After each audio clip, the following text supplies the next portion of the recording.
오늘 본문 우리 디모데후서 우리 2장 6절 말씀을 중심으로 왜 수고하는 농부인가라는 제목으로 우리 함께 은혜 받기를 소원합니다.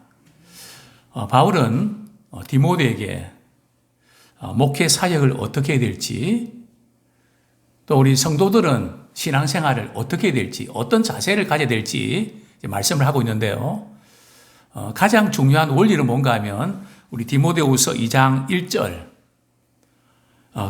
내 아들아, 그러므로 너는 그리스도 예수 안에 있는 은혜 가운데서 강하고, 우리 신앙생활 하는 데 있어서 가장 중요한 포인트가 그리스도 예수 안에 있는 은혜 속에서 강해져야 됩니다. 우리 은혜 속에서 강해질 수 있는 비결이 뭘까요? 이제 은혜의 방편이라는 것이 있는데, 신학적으로 그냥 이렇게 하나님께서 우리의 마음을 뜨겁게 해주시면 그때 다시 회복되는 게 아니고요.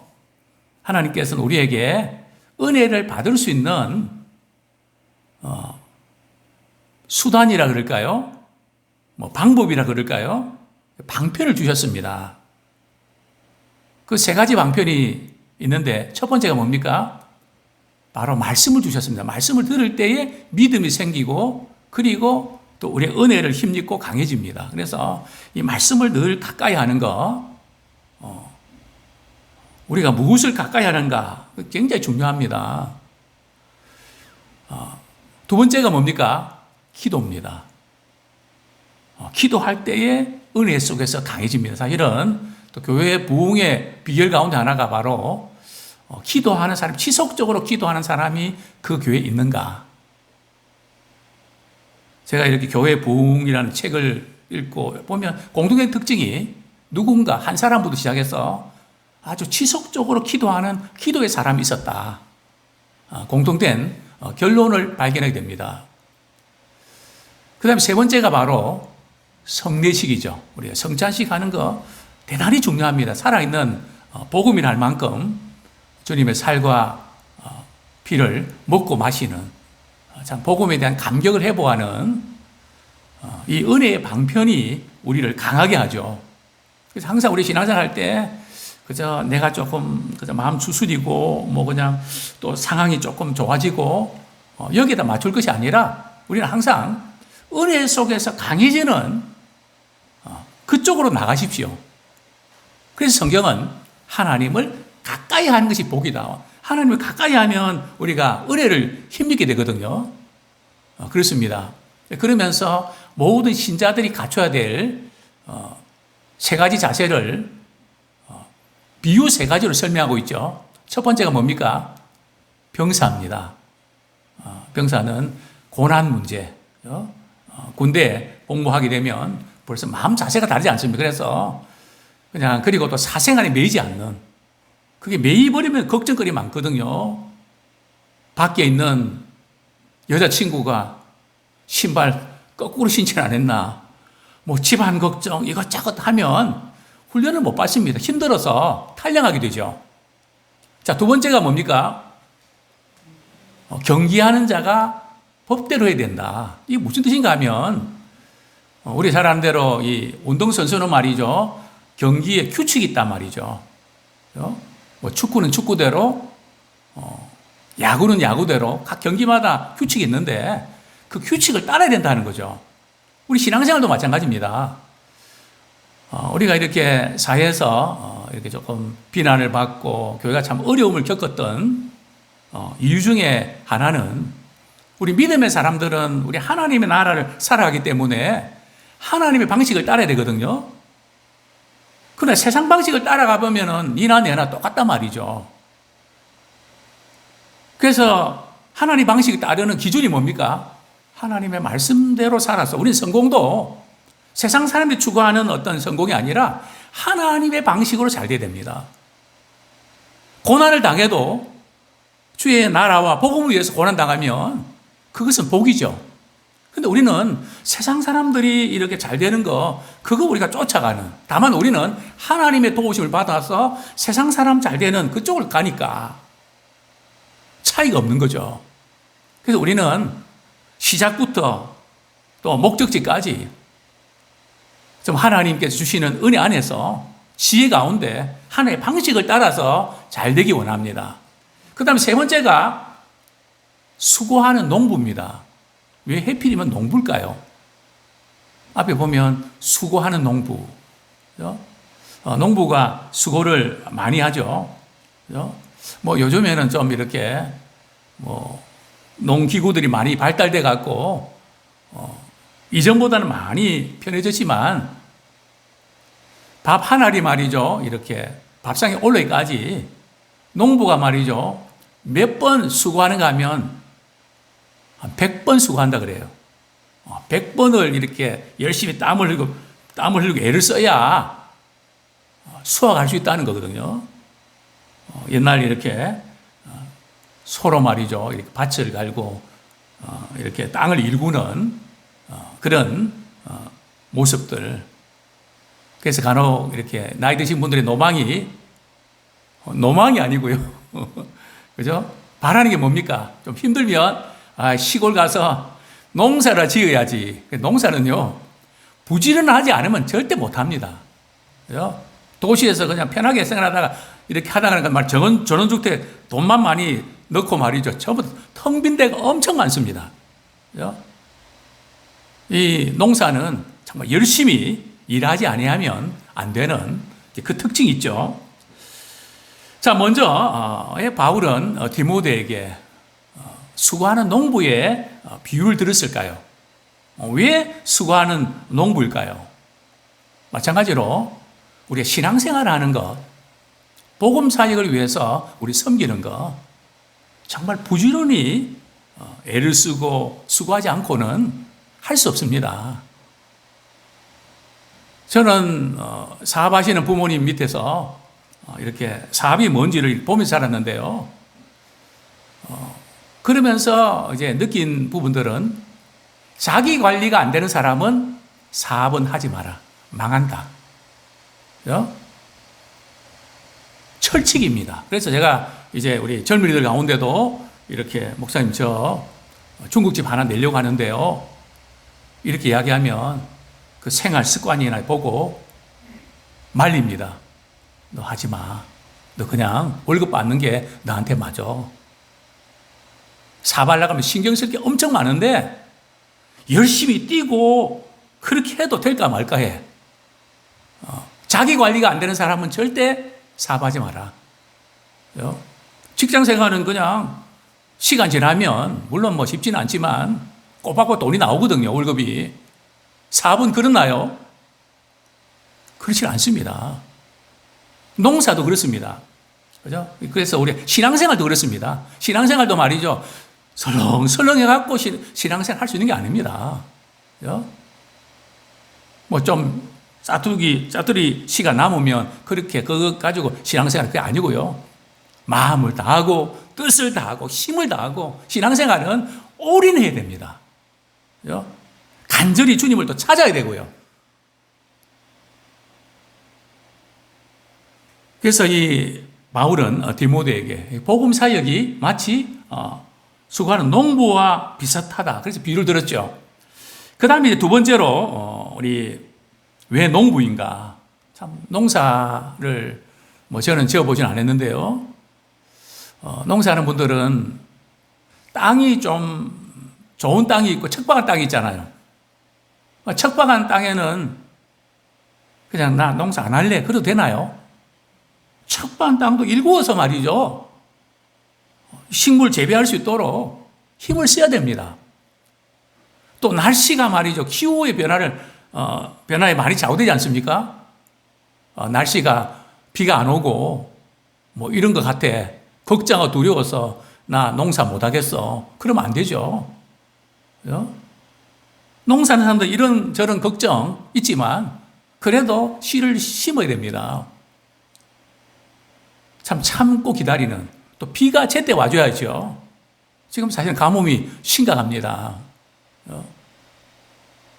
열심히 애를 쓰고 수고해도 비가 오지 아니하면, 또 일조량이 많지 아니하면, 과일 재배하는 분들은 뭐 여러 가지 변수가 많은 것을 보게 되죠. 그래서 우리 야고보서 5장 7절, 이 복음 사역자들은 길이 참고 기다리는, 참 인내하는, 나 못 참겠다. 어떻게 보면 신앙생활은 인내의 싸움입니다. 야고보서 5장 7절 말씀,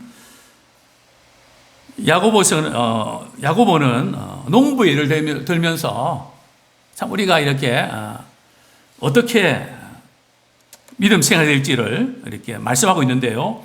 주의 강림하실 때까지 길이 참고 기다리라 이렇게 말씀하고 있는데, 야고보서 5장 7절 같이 읽겠습니다. 시작. 그러므로 형제들아, 주께서 강림하시기까지 길이 참으라. 보라, 농부가 땅에서 나는 귀한 열매를 바라고 길이 참아 이른 비와 늦은 비를 기다리나니. 그죠? 오래 참고 기다리는, 농사하는 분들은 이게 없으면은 아마 불가능할 겁니다. 또 목회도 그런 것 같고요. 신앙생활도 그렇습니다. 씨를 뿌릴 때가 있고 언젠가는 거둘 때가 있거든요. 뭐 뿌린다고 그냥 거둘 수 있는 게 아닙니다. 제가 보니까 몇 가지가 맞아 떨어져야 됩니다. 누군가 씨를 심고, 기도에 씨를 심고, 또 누군가 뿌려놨기 때문에 거두는 것이지 절대로 그냥 되는 게 아닙니다. 제가 작은 교회 세미나를 이렇게 또 강의를 준비하고 같이 나누면서 여러 가지 목회는 이렇게 하는 것이 좋겠습니다. 그런 이야기를 하면 목사님들이 이렇게 반응을 합니다. 목사님 말씀은 참 좋은데 우리는 해당 사항이 없는 것 같습니다. 엄두도 안 나고 깊은 좌절감을 느낍니다. 뭐 같이 그렇게 해줄 수 있는 사람이 있어야지 뭘 시작도 해보겠는데, 뭐 성공부를 하면 모이는 사람이 있어야 뭐 하는데 시작조차 할 수 없는.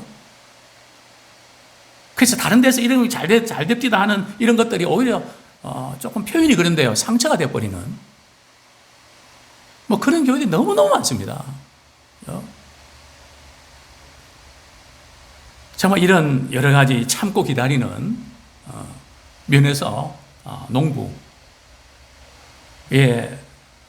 농부와 유사한 그런 면들이 있는데요. 자, 그 다음에 이 농사는 적게 심으면 말이죠, 많이 거두나요? 적게 거두고 많이 심으면 많이 거둡니다. 심는 대로 거두는 법칙이죠. 그런데 우리는 적게 심어놓고 많이 거두려고 하는 그런 성향이 있는 것 같습니다. 그래서 안 된다고 하나님 원망하고 불평하는 그런 경우들을 우리 종종 보게 되는데요. 심는 대로 거두는 그 법칙, 이것은 우리가 씨를 심어서 수확을 거두는 그런 의미도 있지만, 오늘 본문을 보면 또 이런 의미가 있죠. 디모데후서 2장 6절 말씀 우리 같이 읽겠습니다. 디모데후서 2장 6절 말씀 시작. 수고하는 농부가 곡식을 먼저 받는 것이 마땅하니라. 수고하는 농부가 길이 참고 인내하고 좀 마음 내키지 않고 그래도 말이죠, 또 날씨를 보고 말이죠, 오늘은 비가 오겠다 그러면 일어나기 싫어도 해야 되거든요. 뭐 기분 나쁘다고 그냥 뭐 제때 모내기도 안 하고, 또 이렇게 병충해도 막는 일을 안 하고, 가라지도 뽑고 뭐 이런 거 안 하면 뭐 그저 순식간에 농사한 것이 보람이 없을 정도로 병충해를 입게 되죠. 어쨌든 그 타이밍이 너무너무 중요한 것을 우리가 보게 되는데요. 농부가 이렇게 수고하는 이유가 뭘까요? 농사 지으면 수확의 기쁨이 있거든요. 그래서 귀한 열매를 바라고 길이 참는. 그래서 우리는 참으라 그러니까 그냥 억지로 그냥 참았다가 도저히 못 참 폭발해버리는, 제가 그런 책 예를 한번 들었죠. 착한 사람이 실패하는 9가지 이유. 착하고 말이죠, 잘 참고 이런 사람들이 잘 될 것 같은데 실패하는 이유가 많다는 거죠. 왜 그런지 아십니까? 잘 참았다가 말이죠. 한번 막 폭발을 말이죠. 하면 완전 이게 핵폭탄급으로 가니까 한 방에 말이죠. 잘 참은 게 다 날아가 버린다는 거죠. 정말 이런 참는데 귀한 열매를 바라고, 그래서 우리는 우리 영적인 씨앗을 뿌리고 이 부분은 삼중 기쁨이 있습니다. 왜 성경은 복음을 전파, 때를 얻든지 못 얻든지 복음 전파해라. 물론 우리가 복음을 전파하면 먼저 복음을 전하는 사람에게서 얻는 기쁨이 있죠. 어떤 기쁨입니까? 복음에 대한 감격과 확신을 갖게 됩니다. 우리가 좀 신앙생활이 확신이 없는 이유는 우리가 말씀을 잘 몰라서 그런 경우도 있지만 말이죠. 복음을 전하지 않아서 그렇습니다. 매판원들 보십시오. 보험 사원들 보십시오. 오늘도 상주에서 말이죠. 2,900원에 들라고 말이죠. 제가 지금 얼마 전에 제가 들은 게 하나 있어서 추가로 할 수 있는 상황은 아닙니다. 그 정도면 포기해야 되잖아요.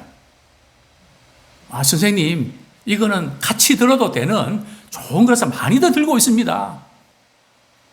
참, 우리는 조금만 마음은 막 낙심되고 실망되어서 그냥 포기해버리는데 정말 짜증날 정도로 들어붙거든요. 참, 그런데 제가 많은 도전받습니다. 나보다 훨씬 낫다. 절대 포기하지 않고 달려드는 저런 지구력. 참, 그런 그 마음들이 얼마나 귀합니까? 그래서 우리가 복음 전파할 때에 감격과 확신을 갖는, 그죠? 한번 약장사라 말이죠. 또 어디 가서 말이죠. 이렇게 약을 썼더니 나았다. 그러면 말이죠. 얼마나 그냥 선전합니까? 그죠? 전도도 그런 복음 전파하는 사명이기도 하지만 확신과 연결됩니다. 자, 두 번째는 말이죠. 내가 복음 전했는데 어떤 분이 예수님을 믿고 하나님의 자녀가 됐을 때에 나를 통해서 다른 사람에게 복음의 열매가 맺힐 때에 기쁨이 큽니다. 지난번에 이제 저희 답사 갔다 왔는데요. 그 교회 목사님이 우리 장로님 그 집에 이렇게 지하에서 좀 사셨던 그런 경험들 이렇게 이야기를 쭉 하시는데요. 우리 장로님 얼마나 또 보람이 있으시겠습니까? 그죠? 그때와 지금 이렇게 돌아볼 때 나를 통해서 믿음 생활 잘하는 어떤 분들 만날 때, 제가 유튜브를 하면서 어떤 분은 이단에 빠졌다가 말씀을 체계적으로 배우면서 제가 건강한 교회를 잘 다니고 있습니다. 이런 소식도 듣게 되고요. 지금 제가 이렇게 사실은 본연이니까 어떤 때는 미안할 때도 있습니다. 그러나 그 중에 그 부분에서 좀 도전이 되고 힘이 되는, 그래서 요즘 제가 만나면 말이죠. 악수를 하면서 잘 듣고 있습니다. 감사합니다. 그래서 어떤 때는 좀 한편으로는 좀 너무 부담을 주는 건가? 그렇지만은 또 부담이 되는 분들은 안 보실 거고, 또 그것을 보시는 분들은 또 도전받고, 한 번 또 사정 때문에 못하면 혹시 목사님 아프신 거 아닌가 걱정도 해주시고, 어쨌든 참 이런 우리를 통해서 누군가 의뢰받고 힘을 얻는 기쁨이 있습니다. 자, 세 번째로는 우리가 이 복음 사역을 통해서 우리가 풍성한 은혜를 누리게 되고요. 또 우리는 복음 사역을 또 우리 주님의 일을 할 때에 우리 하나님께서 상급을 주십니다. 근데 어떤 분들은 상급을 강조하는 것은 복음적이 아니라고 생각하는데요. 물론 그 의미는 우리가 압니다. 우리의 최고의 상급은 영원한 생명을 얻는, 그것이 최고의 상급이죠. 더 뭘 바라겠습니까? 그러나 그것은 우리 생각이고, 우리 하나님께서 말이죠. 행한 대로 내가 갚아줄게. 주 안에 수고한 모든 것은 하나도 상을 잃지 않는다. 우리가 달라고 한 것이 아니라 말이죠. 하나님께서 주시겠다고 약속을 하셨거든요. 그것은 기쁜 마음으로 받아들이고 그 주시는 분의 의미를 생각해서 우리가 최선을 다하면 됩니다. 나는 뭐 상급하고는 상관이 없이 그렇다. 물론 그 믿음은 순수하고 좋은데요. 주시는 분이 주시겠다면 감사함으로 받으면 되죠. 또 잘하면 되는 거죠. 자, 우리 고린도전서 15장 58절 같이 한번 읽겠습니다. 고린도전서 15장 58절.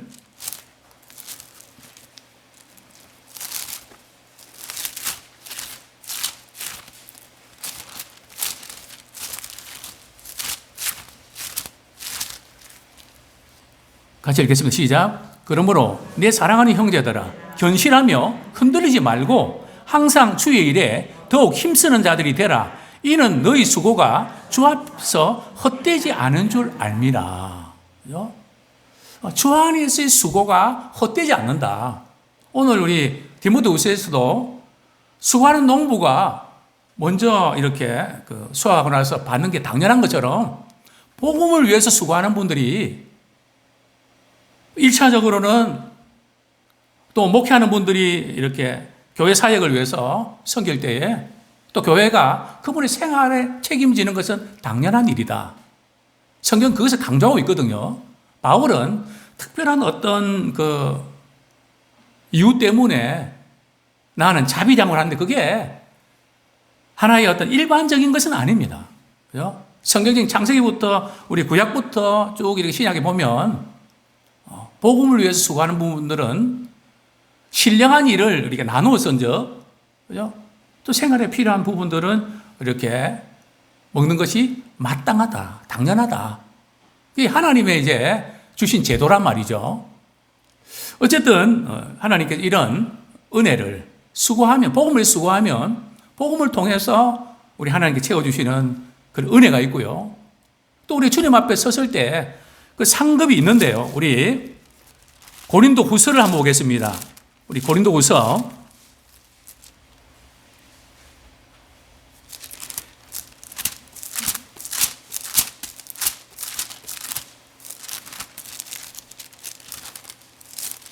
5장, 고린도후서 5장 10절 말씀 같이 읽겠습니다. 시작. 이는 우리가 다 반드시 그리스도의 심판대 앞에 나타나게 되어 각각 선악간에 그 몸으로 행한 것을 따라 받으려 함이라. 그죠? 우리가 살아있는 동안에 우리의 몸으로, 우리의 삶으로 말이죠. 주님 앞에 어떻게 살아내는가에 따라서 시간, 물질, 재능, 우리 삶의 모든 것들을 무엇을 위해서 살았는가? 그 행한 대로 주님 받게 하리 함이라 그러셨거든요. 또 우리 말라기에서도 보겠습니다. 말라기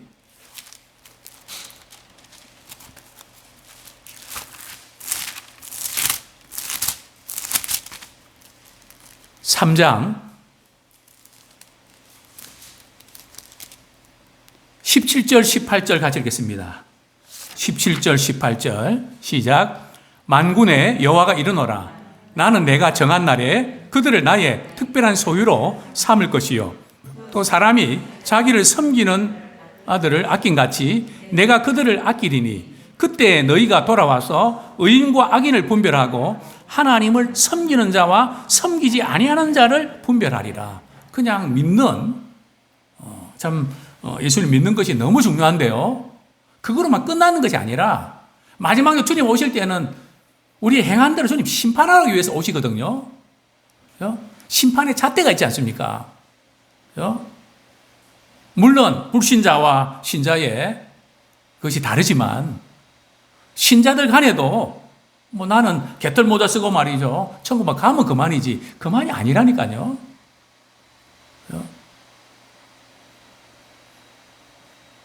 우리가 영원한 생명을 우리가 받아 누리지만 주님께서 우리가 삶의 모든 순간순간을 말이죠. 모든 걸 죽게 하듯 주님을 기쁘시게 하는 거기에 올인할 수 있도록 말이죠. 여러 가지 많은 것들을 주님께서 장치를 해 놓으셨단 말이죠. 또 우리 로마서 12장 11절 말씀 우리 같이 한번 읽겠습니다. 로마서 12장 11절.